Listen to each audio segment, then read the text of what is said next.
പ്രിയ കുട്ടികളെ, എല്ലാവർക്കും സുഖമാണല്ലോ അല്ലേ? എല്ലാവരും ഓൺലൈൻ പഠനത്തിൻ്റെ ത്രില്ലിലായിരിക്കും അല്ലേ? മൊബൈൽ ഫോണും സോഷ്യൽ മീഡിയയും ഇൻ്റർനെറ്റുമൊക്കെയായി എല്ലാവരും നല്ല പരിചയത്തിലായിട്ടുണ്ടാവും. അങ്ങനെയാണെങ്കിൽ ഞാൻ നിങ്ങളോട് ഒരു ചോദ്യം ചോദിക്കട്ടെ. ഈ അടുത്ത കാലത്തായിട്ട് ഗവൺമെൻറ് ഏതാനും ആപ്പുകളൊക്കെ നിരോധിച്ചെന്ന് നിങ്ങൾ കേട്ടിരുന്നോ?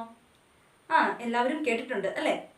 ഏതൊക്കെ ആപ്പുകളാണ് നിരോധിച്ചത് എന്ന് നിങ്ങൾക്കൊന്ന് പറയാമോ? നിങ്ങൾ പറയുന്നത് ശരിയാണ്. ടിക്ടോക്ക് നിരോധിച്ചു അല്ലേ? എല്ലാവർക്കും ഏറ്റവും ഇഷ്ടപ്പെട്ട ഒരു ആപ്പായിരുന്നു ടിക്ടോക്ക്. അത് നിരോധിച്ചു അല്ലേ? പിന്നെ ഏതൊക്കെ ആപ്പുകളാണ് നിരോധിച്ചത്? ആരൊക്കെയോ പറയുന്നുണ്ട്. ശരിയാണ്, എക്സെൻഡർ നിരോധിച്ചു.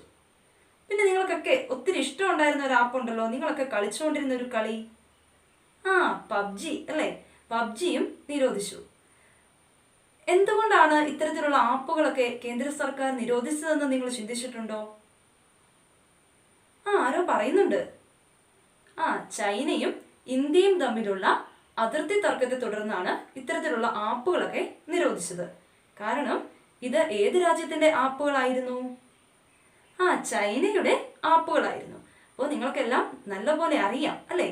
എല്ലാവരും പത്രങ്ങളൊക്കെ വായിക്കുന്നുണ്ടെന്ന് മനസ്സിലായി. അപ്പോൾ ഇന്ത്യയും ചൈനയും തമ്മിലുള്ള അതിർത്തി പ്രശ്നത്തിന്റെ പേരിൽ രാജ്യത്തിന്റെ സുരക്ഷയെ മുൻനിർത്തിയാണ് ഇത്തരത്തിലുള്ള ആപ്പുകളൊക്കെ കേന്ദ്ര സർക്കാർ നിരോധിച്ചത്.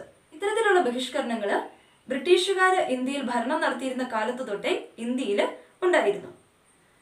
ഇനി നമുക്ക് ഒരു കഥ കേട്ടാലോ? കഥ കേൾക്കാൻ എല്ലാവർക്കും ഇഷ്ടമാണ് അല്ലേ? അപ്പോൾ നമ്മൾ ഇപ്പോൾ പറയാൻ പോകുന്നത് ഒരു സംഭവ കഥയാണ്.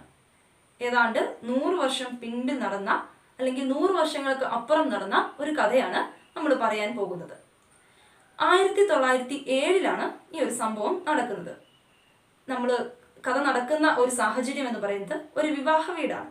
ഗാംഗുൽ എന്ന് പറയുന്ന ഒരു കർഷകന്റെ മകളുടെ കല്യാണമാണ് നടക്കുന്നത്.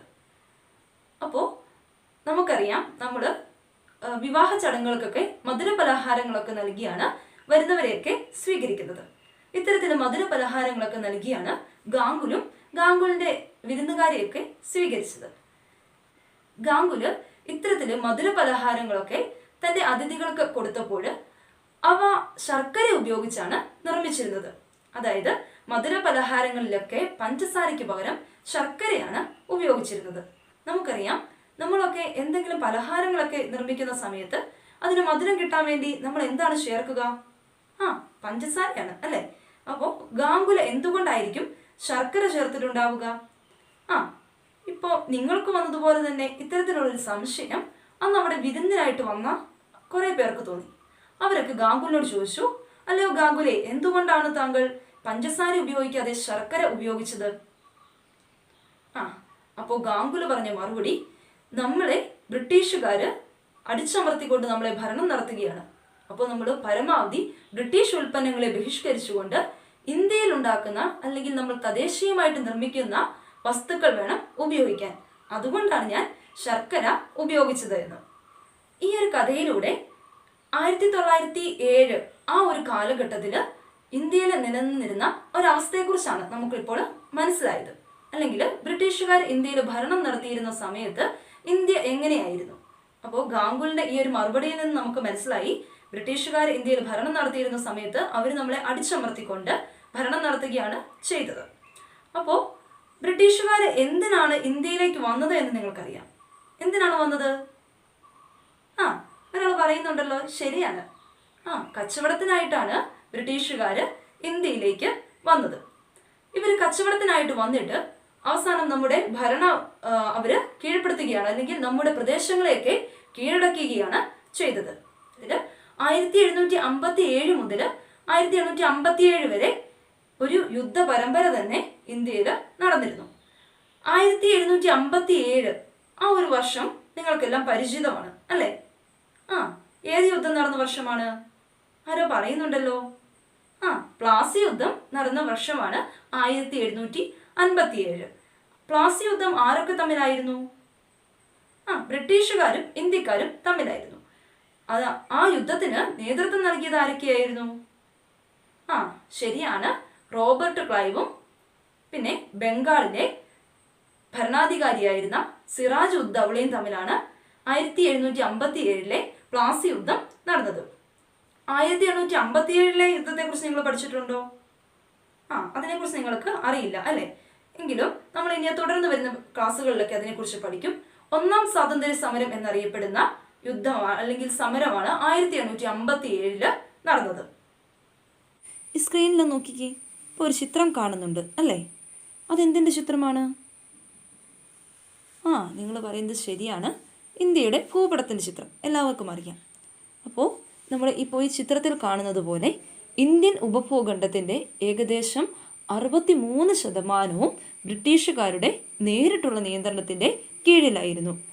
ഈ ഒരു മാപ്പിൽ മഞ്ഞ കളറിൽ രേഖപ്പെടുത്തിയതായിട്ട് കാണുന്ന ഈ ഒരു പ്രദേശങ്ങളൊക്കെ ബ്രിട്ടീഷുകാരുടെ നേരിട്ടുള്ള നിയന്ത്രണത്തിൻ്റെ കീഴിലായിരുന്നു, അല്ലെങ്കിൽ ബ്രിട്ടീഷുകാർ നേരിട്ടാണ് ഈ സ്ഥലങ്ങളിലൊക്കെ ഭരണം നടത്തിയിരുന്നത്. മറ്റ് ചില ഭാഗങ്ങളൊക്കെ നിങ്ങളവിടെ ഒരു ചുവന്ന കളറിലും കാണുന്നുണ്ട് അല്ലേ? അപ്പോൾ ഈ ശേഷിക്കുന്ന ഭാഗങ്ങളിൽ അല്ലെങ്കിൽ ആ ചുവന്ന നിറത്തിൽ രേഖപ്പെടുത്തിയിട്ടുള്ള പ്രദേശങ്ങളിലൊക്കെ ബ്രിട്ടീഷുകാരുടെ നിയന്ത്രണത്തിലുള്ള നാട്ടുരാജാക്കന്മാരായിരുന്നു ഭരിച്ചിരുന്നത്. അല്ലെങ്കിൽ ഇവിടെയൊന്നും ബ്രിട്ടീഷുകാർ നേരിട്ട് ഭരണം നടത്തിയിരുന്നില്ല, അവരുടെ നിയന്ത്രണത്തിന് കീഴിലുള്ള നാട്ടുരാജാക്കന്മാരാണ് ഇവിടെ ഭരണം നടത്തിയിരുന്നത്.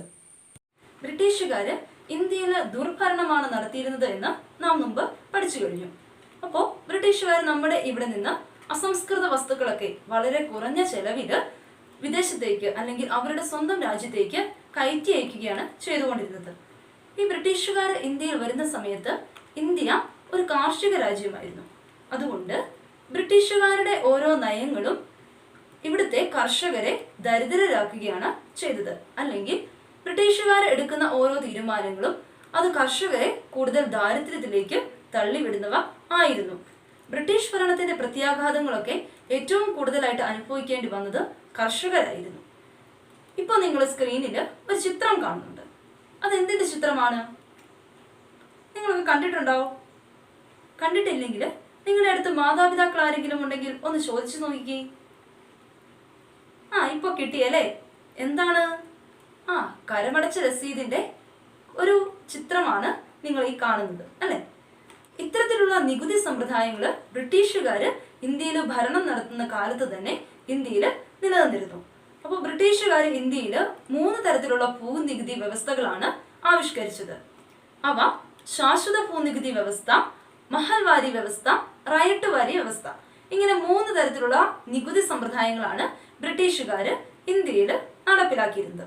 അപ്പോൾ ഇവ ഓരോന്നും എന്താണെന്ന് നമുക്കിനി നോക്കാം. ഒന്നാമത്തേതാണ് ശാശ്വത ഭൂനികുതി വ്യവസ്ഥ അല്ലെങ്കിൽ സെമീദാരി സമ്പ്രദായം എന്ന് പറയുന്നത്.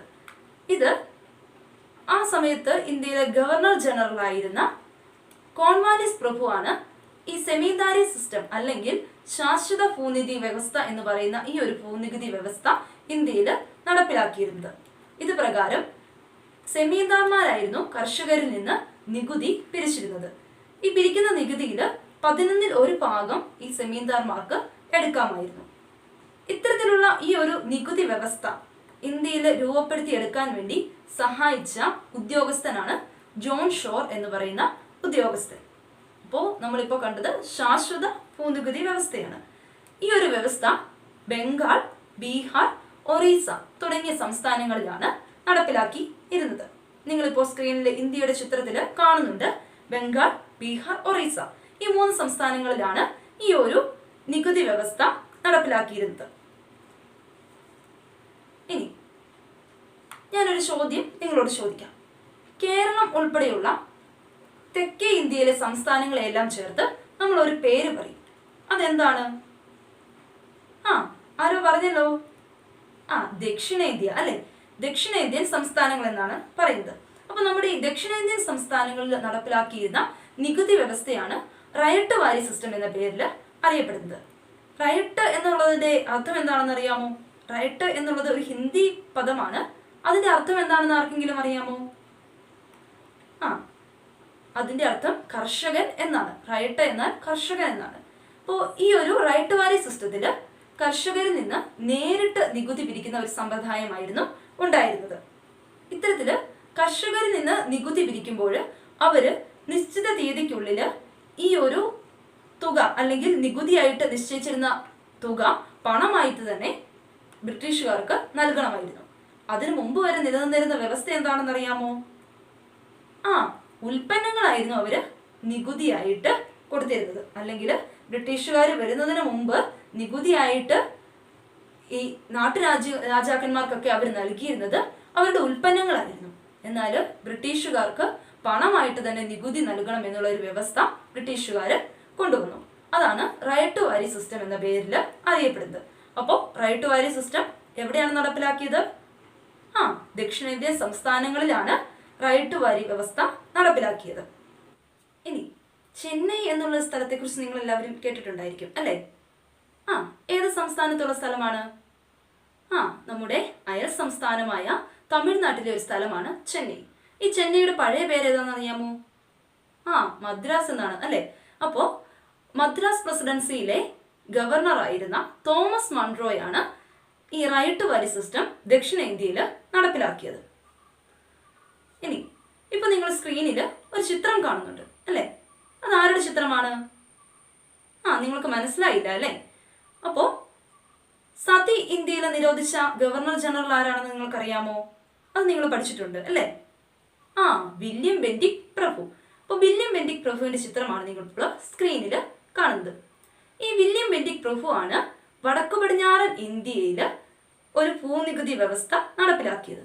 ആ ഭൂനികുതി വ്യവസ്ഥ മഹൽവാരി സിസ്റ്റം എന്ന പേരിലാണ് അറിയപ്പെട്ടിരുന്നത്. ഈ ഒരു സമ്പ്രദായത്തിൽ ഓരോ ഗ്രാമത്തെയും ഒരു മഹൽ അല്ലെങ്കിൽ ഒരു യൂണിറ്റ് ആയിട്ട് കണക്കാക്കുകയാണ് ചെയ്തത്. അല്ലെങ്കിൽ ഓരോ ഗ്രാമത്തെയും ഓരോ യൂണിറ്റുകളാക്കി തിരിച്ച് നികുതി പിരിക്കുന്ന ഒരു സമ്പ്രദായമായിരുന്നു മഹൽവാരി സിസ്റ്റത്തിൽ ഉണ്ടായിരുന്നത്. ഈ ഒരു മഹൽവാരി സിസ്റ്റത്തിൽ ഗ്രാമത്തലവന്മാരായിരുന്നു നികുതി പിരിച്ചിരുന്നത്. അപ്പോൾ നമ്മളിപ്പോൾ 3 നികുതി സമ്പ്രദായങ്ങളെ കുറിച്ച് കണ്ടു കഴിഞ്ഞു. ഏതൊക്കെ നികുതി വ്യവസ്ഥകളെ കുറിച്ചാണ് നമ്മൾ ഇന്നത്തെ ക്ലാസ്സിൽ പഠിച്ചത്? ശാശ്വത ഭൂനികുതി വ്യവസ്ഥ, മഹൽവാരി വ്യവസ്ഥ, റൈറ്റ് ടു വാരി വ്യവസ്ഥ. അതിനു മുമ്പിലെ തന്നെ നമ്മൾ ബ്രിട്ടീഷുകാർ എന്തിനാണ് ഇന്ത്യയിലേക്ക് വന്നത് എന്നും ബ്രിട്ടീഷുകാർ ഇന്ത്യയിൽ നടത്തിയ പ്രധാനപ്പെട്ട യുദ്ധങ്ങളെ കുറിച്ചും ഒക്കെ നമ്മൾ കണ്ടിരുന്നു. എന്തിനായിരുന്നു ബ്രിട്ടീഷുകാർ വന്നതെന്നാണ് പറഞ്ഞത്? കച്ചവടത്തിനായിട്ട് വന്നു. അത് കഴിഞ്ഞിട്ട് 1757 അവർ നടത്തിയ ഒരു യുദ്ധത്തെക്കുറിച്ചും നമ്മൾ കണ്ടിരുന്നു. ഏത് യുദ്ധമായിരുന്നു? പ്ലാസി യുദ്ധം. പ്ലാസി യുദ്ധത്തിലൂടെ അവർ ഇന്ത്യയിലെ ഭരണവ്യവസ്ഥയെ കീഴ്പ്പെടുത്തിയെന്ന് നമ്മൾ കണ്ടു. അതിനുശേഷം ബ്രിട്ടീഷുകാർ ഇന്ത്യയിൽ നടപ്പിലാക്കിയ 3 തരത്തിലുള്ള നികുതി വ്യവസ്ഥകളെ കുറിച്ച് നമ്മൾ കണ്ടു. ആദ്യം കണ്ട ഏത് നികുതി വ്യവസ്ഥയെ കുറിച്ചായിരുന്നു? ശാശ്വത ഭൂനികുതി വ്യവസ്ഥ. ഈ ശാശ്വത ഭൂനികുതി വ്യവസ്ഥ നടപ്പിലാക്കിയത് ആരെന്നാണ് കണ്ടത്? കോൺവാലിസ് പ്രഭുവാണ് ശാശ്വത ഭൂനികുതി വ്യവസ്ഥ നടപ്പിലാക്കിയത്. ശാശ്വത ഭൂനികുതി വ്യവസ്ഥ ഏതൊക്കെ സ്ഥലങ്ങളിലാണ് നടപ്പിലാക്കിയത്? നിങ്ങൾ പറയുന്നത് ശരിയാണ്. ബംഗാൾ, ബീഹാർ, ഒറീസ ഈ 3 സ്ഥലങ്ങളിലാണ് ശാശ്വത ഭൂനികുതി വ്യവസ്ഥ നടപ്പിലാക്കിയിരുന്നത്. ഈ ഭൂനികുതി വ്യവസ്ഥയിൽ ആരായിരുന്നു നികുതി പിരിച്ചിരുന്നത്? സെമീന്ദാർമാരാണ് ഈ ഒരു സംവിധാനത്തിൽ നികുതി പിരിച്ചിരുന്നത്. അടുത്തതായിട്ട് നമ്മൾ റൈറ്റ് ടു വാരി സിസ്റ്റത്തെ കുറിച്ച് കണ്ടു. ഈ റൈറ്റ് ടു വാരി സിസ്റ്റം എവിടെ നടപ്പിലാക്കിയെന്നാണ് നമ്മൾ കണ്ടത്? ദക്ഷിണേന്ത്യയിൽ നടപ്പിലാക്കിയ സിസ്റ്റമാണ് റൈറ്റ് ടു വാരി സിസ്റ്റം. റൈറ്റ് എന്ന് പറഞ്ഞാൽ എന്താണ് അർത്ഥം? കർഷകൻ. അപ്പോൾ ഈ ഒരു സിസ്റ്റത്തിൽ കർഷകരിൽ നിന്ന് നേരിട്ട് നികുതി പിരിക്കുന്ന ഒരു സമ്പ്രദായമായിരുന്നു ഉണ്ടായിരുന്നത്. ഈ റൈറ്റ് ടു വാരി സിസ്റ്റത്തിൽ എങ്ങനെയാണ് അവർ നികുതി കൊടുത്തിരുന്നത്? നിശ്ചിത സമയത്തിനുള്ളിൽ തുക പണമായിട്ട് തന്നെ ബ്രിട്ടീഷുകാർക്ക് നൽകണമായിരുന്നു.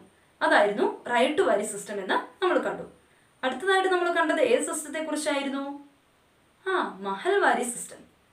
ഈ മഹൽവാരി സിസ്റ്റം എവിടെയാണ് നടപ്പിലാക്കിയത്? വടക്കു പടിഞ്ഞാറൻ ഇന്ത്യയിലാണ്. ഈ മഹൽവാരി സിസ്റ്റം നടപ്പിലാക്കിയ ഭരണാധികാരി ആരായിരുന്നു? വില്യം ബെന്റിക് പ്രഭുവാണ് ഈ ഒരു മഹൽവാരി സിസ്റ്റം നടപ്പിലാക്കിയത്. മഹൽവാരി സിസ്റ്റത്തിൽ എങ്ങനെയാണ് നികുതി പിരിച്ചിരുന്നത് എന്ന് നമ്മൾ കണ്ടിരുന്നു. എങ്ങനെയാണ് നികുതി പിരിച്ചിരുന്നത്? ഗ്രാമത്തലവന്മാരാണ് കർഷകരിൽ നിന്ന് നികുതി പിരിച്ചിരുന്നത് അല്ലെ? ഓരോ ഗ്രാമത്തെയും ഓരോ മഹൽ അല്ലെങ്കിൽ ഓരോ യൂണിറ്റുകളാക്കി തിരിച്ച് ഈ ഗ്രാമത്തലവന്മാരാണ് കർഷകരിൽ നിന്ന് നികുതി പിരിച്ചിരുന്നത്. അങ്ങനെ നമ്മൾ 3 തരത്തിലുള്ള നികുതി വ്യവസ്ഥകളെ കുറിച്ചും കണ്ടു. ഇത്തരത്തിലുള്ള ഈ നികുതി വ്യവസ്ഥകൾ കർഷകരെ ദാരിദ്ര്യത്തിലേക്ക് അല്ലെങ്കിൽ അവരുടെ ജീവിതത്തെ കൂടുതൽ ദുസ്സഹമാക്കുകയാണ് ചെയ്തത്. ഇത്തരത്തിലുള്ള നികുതി വ്യവസ്ഥകൾ കർഷകരുടെ ജീവിതത്തെ വളരെയധികം ദുസ്സഹമാക്കി തീർത്തു. നമുക്കറിയാം, നിശ്ചിത സമയത്ത് തന്നെ പണമായിട്ട് നികുതി അടയ്ക്കണം എന്ന് പറയുമ്പോൾ ആ കൃത്യസമയത്ത് തന്നെ കർഷകരുടെ ഒന്നും കയ്യിൽ പൈസയൊന്നും ഉണ്ടാവില്ല. അപ്പോൾ സാധാരണ നമ്മൾ എന്ത് ചെയ്യും? പൈസ ഇല്ലെങ്കിൽ നമ്മൾ എന്ത് ചെയ്യും? കടം വാങ്ങിക്കും, അല്ലേ? അങ്ങനെ കർഷകര് കൊള്ള പലിശക്കാരിൽ നിന്ന് ധാരാളം പണം കടം വാങ്ങി ബ്രിട്ടീഷുകാർക്ക് നികുതിയായിട്ട് കൊടുക്കുകയാണ് ചെയ്തത്. ഇത്തരത്തിലുള്ള സമ്പ്രദായങ്ങളൊക്കെ പിന്നീട് കൃഷിയുടെ വാണിജ്യവൽക്കരണത്തിലേക്കൊക്കെ കർഷകരെ നയിക്കുന്നതിന് ഇടയാക്കി. അത്തരത്തിലുള്ള കാര്യങ്ങളൊക്കെ നമുക്ക് അടുത്ത ക്ലാസ്സിൽ ചർച്ച ചെയ്യാം. അടുത്ത ക്ലാസ്സിൽ നിങ്ങൾ വരുന്നതിന് മുമ്പ് ശാശ്വത ഭൂനികുതി വ്യവസ്ഥ, റൈറ്റ് വാരി സിസ്റ്റം, മഹൽവാരി സിസ്റ്റം, അങ്ങനെ ഈ ഇത്തരത്തിലുള്ള 3 നികുതി വ്യവസ്ഥകളെയും പട്ടികപ്പെടുത്തി ഒരു ഫ്ലോ ചാർട്ടിൽ നിങ്ങൾ രേഖപ്പെടുത്തി നിങ്ങളുടെ ബുക്കിൽ എഴുതണം.